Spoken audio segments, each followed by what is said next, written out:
This is the Greg Bedard Patriots Podcast with Nick Cattles.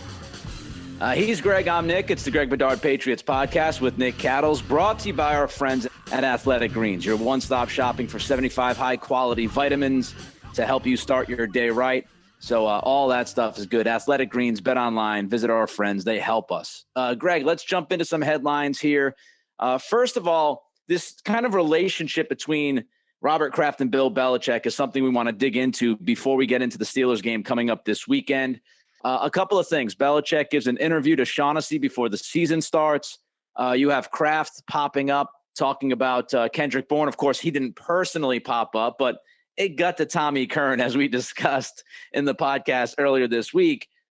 Is there a connection there? Is something going on behind closed doors that we need to keep a close eye on?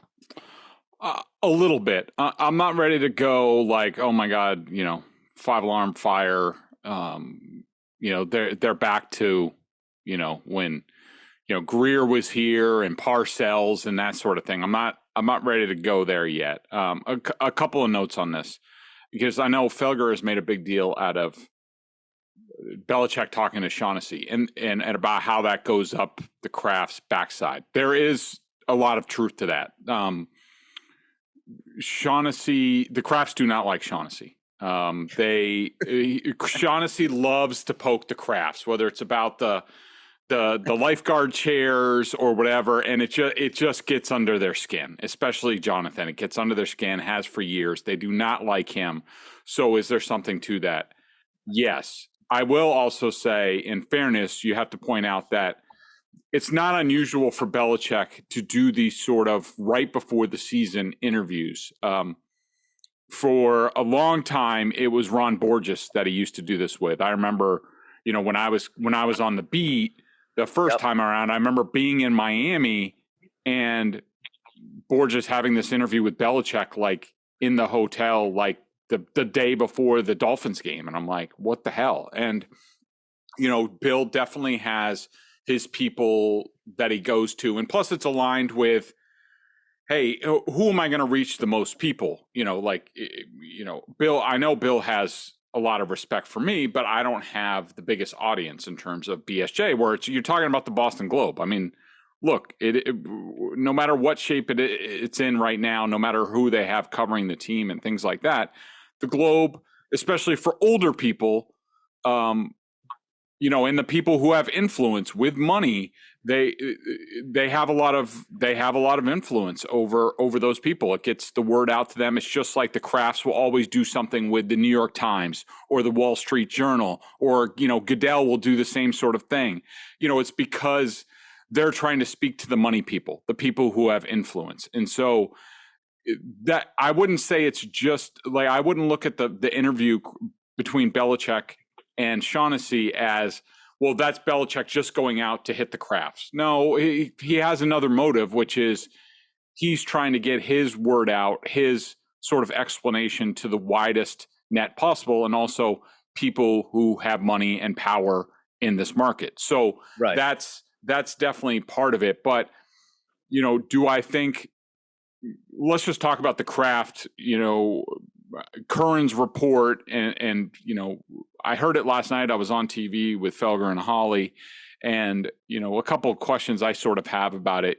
Hearing Curran actually say it, he talked about like how it was noticed in the owner's box during the game, and I think Tom basically said like Kraft let it be known around there, like in the box, or people who were around Curran during the game, that this wasn't going to happen next week. To me, that's something different than, and look, Tom may report something different. Tom's a great reporter. He has great information. But to me, this sounds like Kraft or Jonathan. Sorry about that. It's okay. We love wind chimes. It brings the peace to the podcast. That they're just sort of flexing for their people that are in the box, their guests, their people, showing I'm the owner of this team. Now, is that the same as Kraft going to Belichick in his office after the game or this week and asking him questions about the team? I think there's a huge difference in that.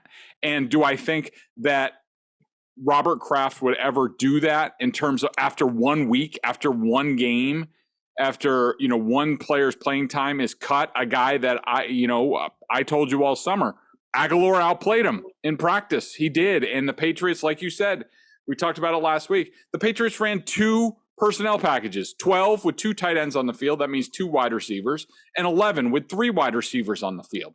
Now, does Devontae Parker need to play every single snap of the game like he did last week? No. But, I think that Bourne was going to be down the list. He was probably, even if there wasn't any outside factors, he was probably only going to get 10 to 15 snaps due to where he played himself in training camp and in the preseason. He got benched for the Panthers game. That's not helping his cause either. And so do I think Robert, after 1 week, would go to Bill and say, you're playing this guy, I paid him, blah, blah? No.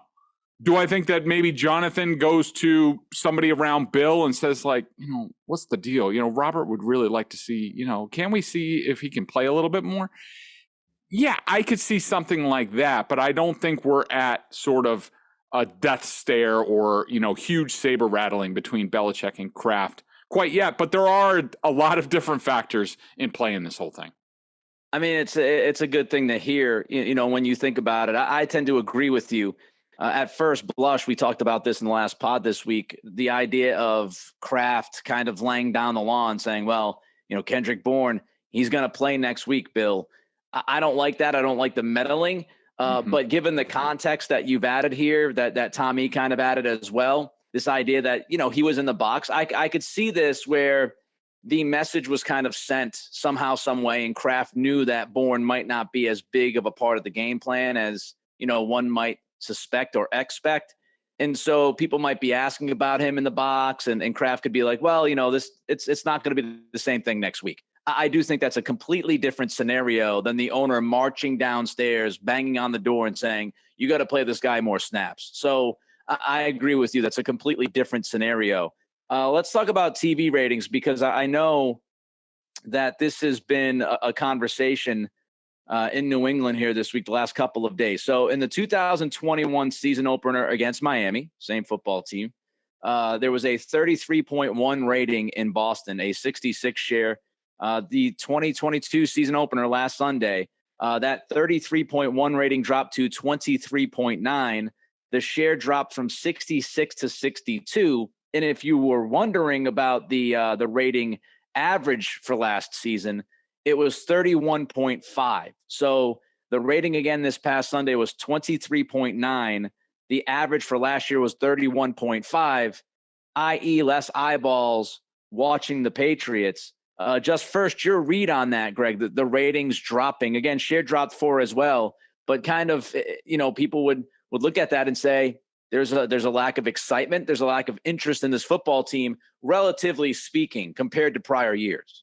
Yeah, I think it's a huge concern, and and this, if this sort of continues, if the Patriots have sort of fallen off a little bit in terms of their influence, their interest in the region, then this will only, and we're going to talk about it in a minute, this will only add to Kraft's leverage should there be a point in time where he needs to ask some serious questions of Bill Belichick if the season doesn't go well. So, I mean, I think it's a huge drop. Now, the Patriots for years, I mean, they regularly got 30s. I mean, I think Felger and Maz they had the previous year's numbers, and every year it was absurd. Somewhere in the 30s for the opener. And look, even the Cam Newton year, I think it was in the 30s. All right, so first game after Tom, probably some excitement. Hey, what are they going to do with Cam Newton? Also against the Dolphins, and then you can understand some interest there, some curiosity factor. And then last year you had the first round pick in Mac Jones. How's it going to look? Curiosity factor. But I think this reflects when you look at the team. Say you're an average person and you're not. All right, I'm Patriots all the time. I watch them all the time, no matter what. Sort of more the casual fan. Right. You look at this team and you're like, all right, I see what they did last year. What have they added to this team? Why Why is it going to be any better? I don't know. You don't have Dante Hightower anymore. You don't have Kyle Van Noy. You don't have Jamie Collins. You don't have J.C. Jackson. You don't have Shaq Mason, who was one of the best offensive linemen. So exactly, like, how is this team going to be better than 10-7 and getting blown off the field at the end of last year? I didn't like that feeling watching that the last month of the season. How is this going to be any different? And I think that's reflected in the ratings. I think that, this is a big trust in Bill, believe in Bill type of year, probably the biggest one ever. And, you also know stuff, you hear things about what's going on with the coaching staff. You hear stuff that it didn't look good all summer. And right. I think that's the result that you get. And I think it's a very real factor, and especially with the Krafts. A couple of things here. I do think that we have to pay special attention to the casual fans, as you just brought up. A few things, though. Is it a concern? Yeah, I'm sure it's a concern for the Krafts. And anytime your ratings drop, speaking from a radio standpoint, you're concerned when you see a significant dip, right? But I would also say that we have to look at things relatively speaking. They did have the greatest quarterback of all time for 20 plus years. So that obviously bumps the rating every single week when you have Tom Brady, right? When Brady's out there, you're going to score in the 30s because it's Tom freaking Brady. Look at the viewership on Sunday night. Tampa and Dallas. It was through the roof. Brady brings eyeballs. Okay. Not everybody that lives in Boston that watches football is actually from Boston. Breaking news. It's very territorial, but still those casual kind of outside Boston people, those people that might have grown up in Rhode Island or Connecticut that live in Boston, that might be Giants fans or Jets fans, those people will be more apt to watch Tom Brady than anybody else if it's not their own football team. Secondly, I would say the COVID year I throw out, like Cam Newton, we can go back and go, oh, Cam Newton's year, the ratings were this, that, and the other. COVID changed the game. Everybody was home, sitting on their ass. Bars were closed. You had nothing to do on Sundays but watch football. Throw it out. It's an anomaly. I don't count it. Last year, yes, Mac Jones. I think that's a big deal here. It was the first time that Belichick had used a first-round pick on a quarterback. People knew Mac Jones from his time at Alabama, so I think there was some curiosity there, and they signed a bunch of free agents too, spent a bunch of money. Matthew Judon, all those guys, Yep, Jonnu Smith, Hunter Henry. There was an excitement around the offense because those guys came in because of the money that was spent. So the ratings are down, and that should be a concern, and I guarantee you it's a concern for the Krafts and other people in that facility. But again, relatively speaking, let's see where it goes. And, I would love to see if we were comparing these numbers to other cities, for example, instead of comparing them to Boston when they went through a dynastic run, we might get a better feel for where the numbers should be. So I think it's definitely a story. It's definitely a concern. When ratings drop, we all pay attention. It means less people are watching, which means less people are invested and interested. But they were at the very tippity top of the hype and the height. And so let's not forget that either, that no matter what happened, it might have been inevitable that the ratings were going to drop a little bit. Not as significant as they did in week one, but it was probably inevitable that when you went from that transition and now you're year two in Mac Jones and you know who Mac is and the other stuff that you brought up, there was going to be somewhat of a drop. Let's see if the consistency stays going forward, where this is a big drop. And I think what's worse, Greg, which moves us to the next topic here, if the ratings, if they sustain where they are, I think you don't feel as bad if you're the Krafts. You still don't like it.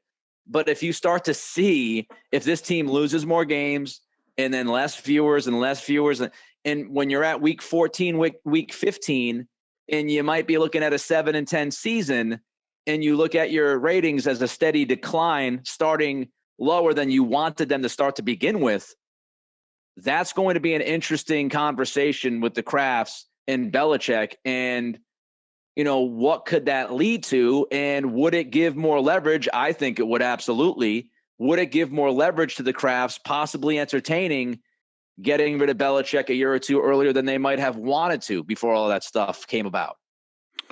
Yeah, it's definitely interesting. I mean, one thing that I was thinking about, and this all ties into, I could just tell you that my conversations with and around the Krafts during the past year or so, they are as cognizant of anybody as to Bill's choices as far as coaches and what they're doing there. Right. They have certainly taken notice. They are letting Bill do what he thinks he needs to do because they think he has earned that.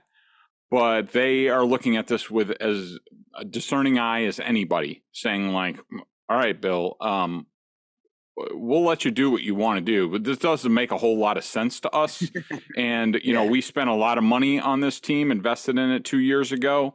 You know, we have a young quarterback who looked promising, who, you know, we're talking to a bunch of coaches on our staff or, you know, especially whether it's, you know, McDaniels or guys who have left, like, you know, they all think very highly of Mac and that we have the right guy. And if he regresses this year, which he has to this point, it's a long season, you never know how things are going to change. Then I think the Krafts are going to have some very serious questions to Belichick. And if not, you know, even more than that, they might go to him and say, look, you had your chance. You earned your chance. This did not go well on offense. It did not go well for Mac. We want you to hire a real offensive coordinator or give us an alternative. You need to do something else and tell us what you're going to do that's going to make it different, more than just staying the course. And I do think, you know, it's similar to how Brady thought that, and Brady Sr. thought that it would always end badly in New England because there would come a time where Bill would sort of put the screws to Tom and say, this is basically what you need to take or else we're going to do something different. And that ended up sort of happening. I think it's similar with the Krafts and Belichick. I mean, you know, it would be 2 losing seasons in 3 years. And I think that the Krafts would feel very comfortable with their leverage to say, Bill, this is what's going to happen now. And in years past, Bill could balk at that.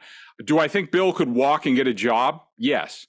But you have to look at all the other circumstances, and the Krafts know how comfortable Bill is with his situation here, with his kids on staff, with people who have worked around him and with him for 20 years who have families here, the Nantucket compound and all that, and the easy access to that for everyone in Belichick's family. I could totally see the Krafts being like, Bill, you're entitled to do what you want. You know, if you want another job and somebody wants to give us compensation for you, fine. But we feel very comfortable in what we have provided for you here, that you're not going to want to walk away, that you're going to have to uproot all of this stuff to go and coach a couple more years and start all over again with new everything. Is that what you really want to do? I think the Krafts would be very confident in saying, you know, Bill, if that's what you want to do, go right ahead. But we're comfortable here, and we're comfortable that we could offer something to, say, a Sean Payton or somebody that says, you know, that would be willing to step into his shoes. I agree with you. I mean, O'Brien also, he'll be out of a contract at Alabama. I mean, you know, all right, we already lost Josh. Let's bring Billy in here. We know, you know, Matt can operate that offense. Sorry. You've got names that are there to kind of hang over the head of Belichick in case he wants to call the bluff, if he believes it's a bluff. Yep. And this is similar to a conversation I had years ago when I was on the Adam Jones show at 98.5. You know, there was a lot of talk. Sorry, allergies. There was a lot of talk about, you know, the Giants. Oh, Belichick's going to go to the Giants. And I said it back then, you know, he has everything the way he wants it in New England. The nutrition plan. I mean, every single solitary detail passes the desk of Bill Belichick, okay? And he has been running this organization precisely the way he wants to run the organization for 23 years. Back then, it was about, 18, 19, 20 years, whatever it was. He's 70 years old, folks. Not many, 70-year-old head coaches are going to want to uproot everything, as Greg mentioned, move to a different city, and then also just rebuild the program the way they want it to be built. And don't overlook the relationship between Krafts and Belichick. Yes, there's obviously a little bit more tension there the past couple of years. But Belichick knows for a fact that he can trust Kraft with a lot of stuff. And no matter what the owner tells you that's going to bring you into a new situation, Belichick at the end of the day doesn't necessarily know if he can trust that owner, which is a big deal. And so I think it's within the rights of the Krafts if this is a below 500 season, and really there is no 500 anymore because there's an odd number of games. But, if this is a 7-win season or a 6-win season, maybe even an 8-win season, I could see that conversation happen and say, look, we gave you the last 3 years to figure this out. And we did not take the steps forward this past season that we should have taken. And the coaching staff was not up to snuff. And it's time to kind of change a few things here. And if you're not comfortable with that, Bill, we get it. If you want to walk, like you said, Greg, we get compensation. That's fine. But we had set a standard before the prior 3 seasons here. And that standard is not being close to being met. So at a certain point, we've got to change something, Bill. And we can't overturn the entire team. We can't overturn 53. So it's the coaching staff, and we got to figure out how we can do this better so we don't have another season like we just had. Before we get to the Steelers game coming up on Sunday, Greg wants to tell you about our friends at Athletic Greens.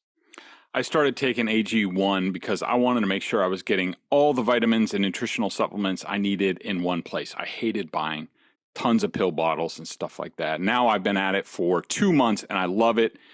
It doesn't taste like it's super healthy, kind of has a mild tropical taste, a little minty, and I actually look forward to it each morning as part of my routine. So what is this stuff?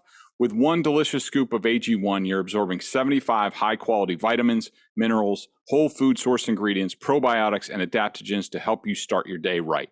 This special blend of ingredients supports your gut health, your nervous system, your immune system, your energy, recovery, focus, and aging, all the things you're looking for. I take it first thing in the morning. It's part of my routine, and I'd be lost without it. I look forward to it every morning. It contains less than 1 gram of sugar, no GMOs, no nasty chemicals or artificial anything, while still tasting good. Right now, it's time to reclaim your health and arm your immune system with convenient daily nutrition. It's just 1 scoop and a cup of water every day. That's it. No need for a million different pills and supplements to look out for your health. To make it easy, Athletic Greens is going to give you a free 1-year supply of immune-supporting vitamin D and 5 free travel packs with your first purchase.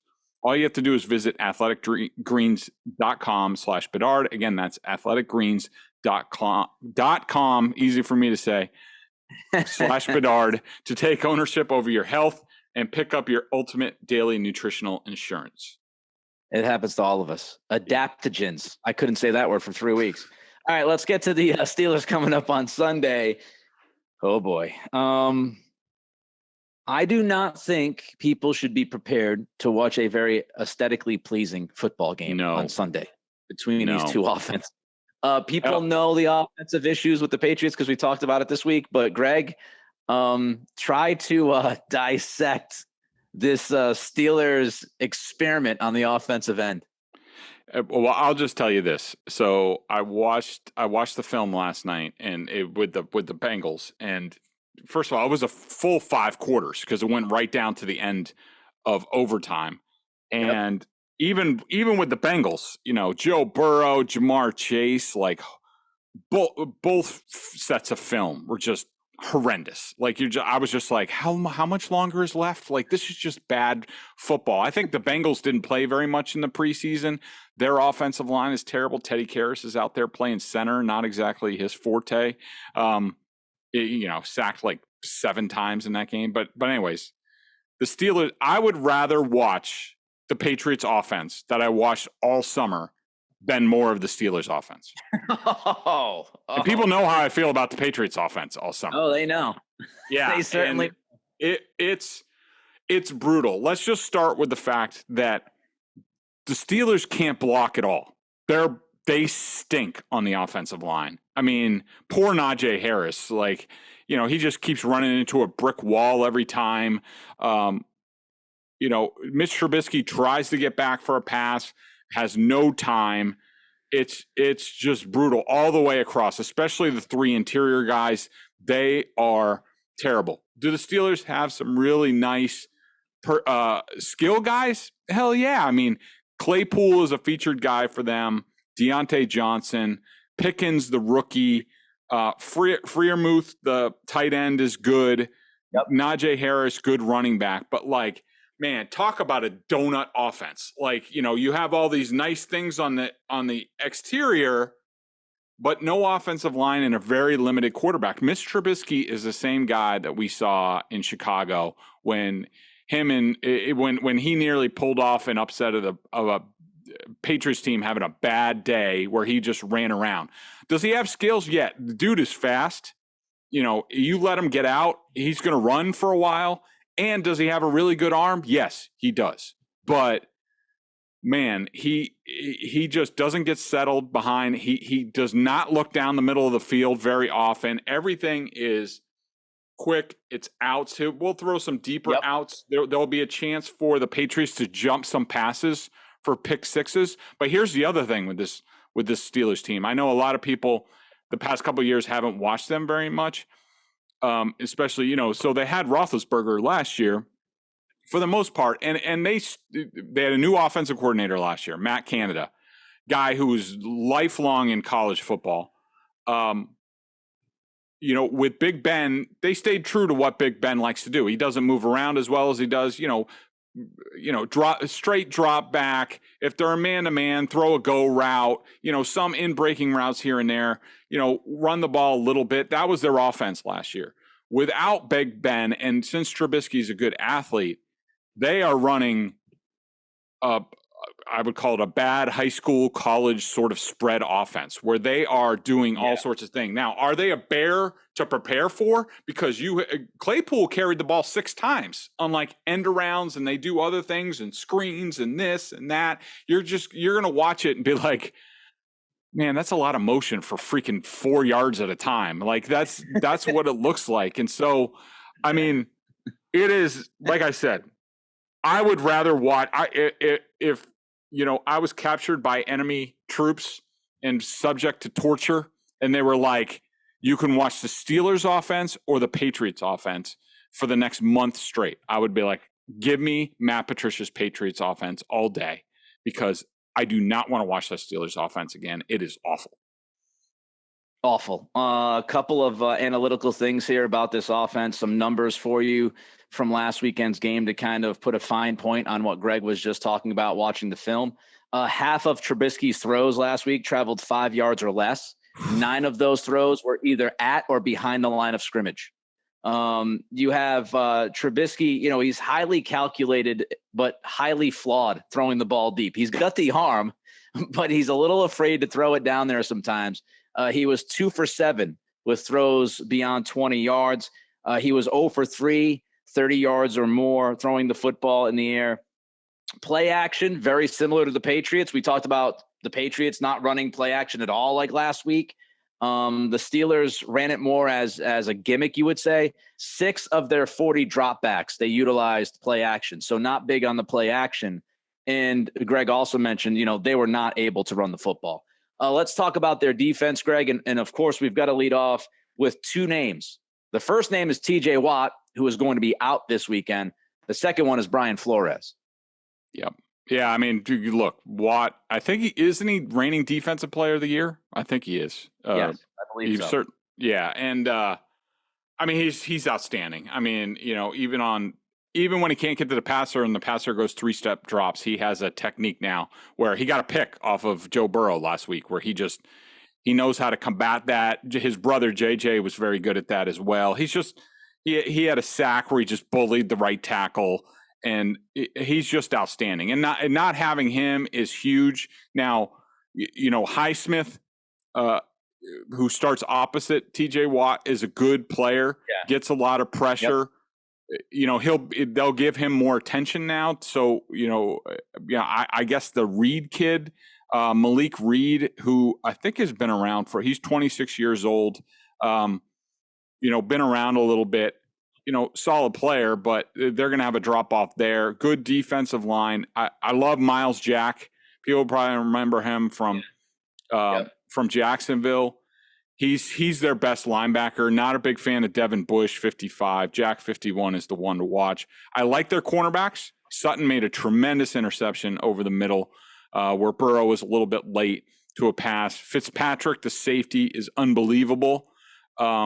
If you think Javon Holland from the Dolphins was good, Fitzpatrick is better at this point. Edmonds is a big physical tackle. But I think the big thing is, and the Patriots have to be fearful of it, is Brian Flores always has, especially after his lawsuit with the NFL and Bill's text and messing him up with Brian Daboll, Flores is out to sort of strut his stuff in this game, and he will. Nobody's better at attacking protections and the Patriots' protections than Brian Flores. And I'm sure watching the film last week against the Dolphins, he sees blood in the water, and I assume they are going to be coming a lot at the Patriots. And so you have to, with their line issues, they had to double their efforts this week to make sure that they're ready, because Tomlin is going to let Flores throw the kitchen sink at them this week. Yeah, without TJ Watt, how creative will Flores be? I think he's going to be, and he's not necessarily the defensive coordinator, right? But he's a part of the brain system there, the brain function. So, how will they be able to put things together? And I'm sure Flores will have a major say in the defensive game plan this weekend because of his history and because of his knowledge and all of that stuff. Highsmith is good. 3 sacks, 2 tackles for loss, 4 quarterback hits against Cincy. Cincy's offensive line was trash last week. Kind of surprising because they did invest in the O-line this offseason. But it's not like the Patriots' offensive line is much better. So, but the extra attention should help, as you mentioned, Greg, against Highsmith. Fitzpatrick, crazy ball hawk, AFC Defensive Player of the Week last week.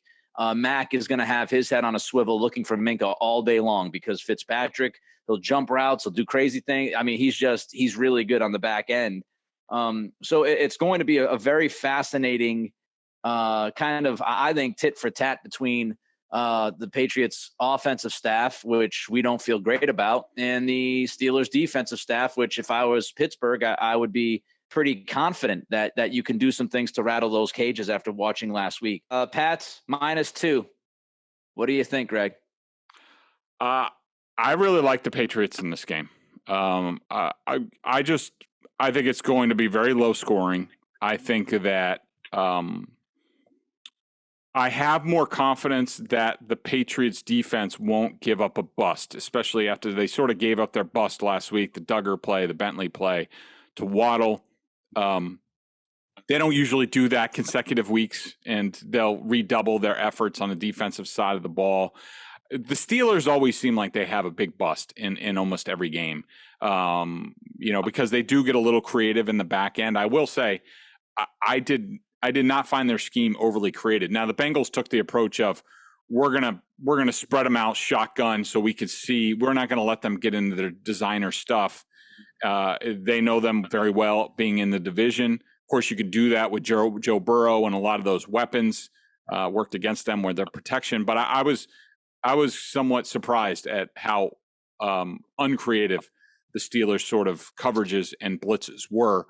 I just think that the Patriots have the opportunity to do more on offense than the Steelers do. I just don't. I see this as a very low-scoring game. I think the Patriots win 16-10, somewhere in those range. It's just it's not going to be must-see TV. I can tell you that much.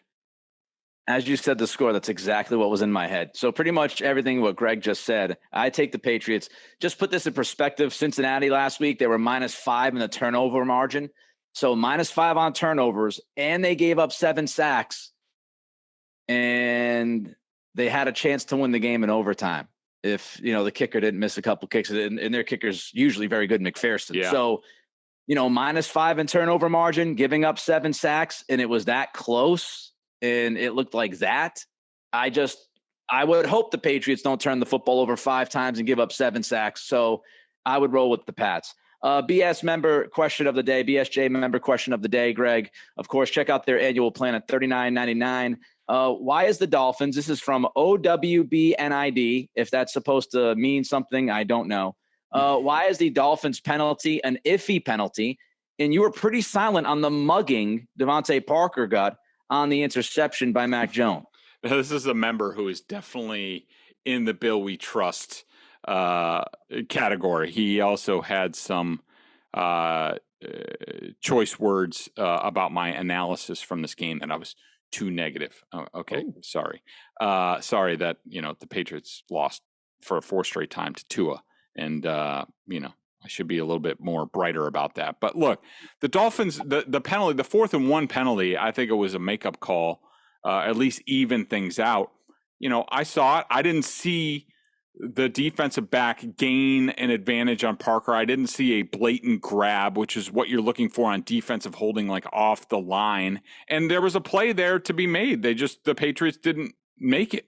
Not a great ball by Jones. And it was just, the play wasn't even designed to go there. It was like we went over this play in the last pod where Aguilar didn't run the right route and Max just throwing a jump ball. It's a Hail Mary. They should not reward plays like that unless it's blatant, unless there's someone's blatantly, grabbing somebody, gaining an advantage or what have you. And I'm sorry, Patriots fans can complain all they want about the Devontae Parker opening interception.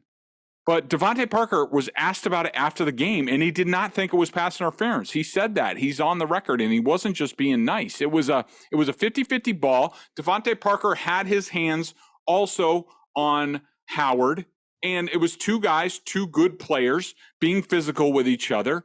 And, not the greatest ball by Jones. And Parker admitted he mistimed his jump. So I thought it was just go with a no call. It happened to Dolphins happened to get a lucky bounce and get an interception. And so that was the play. So I'm not gonna scream from the heavens. And plus there's 55 minutes left in the game. Do a better job overcoming it. So that's why I remain silent on it. I just think it was a 50-50 ball. Dolphins won that one. Move on. Appreciate your opinion. It was DPI. It was DPI. It was obvious DPI. And I appreciate Devontae Parker coming out in the postgame and not complaining about it and being a professional. DPI 10 times out of 10.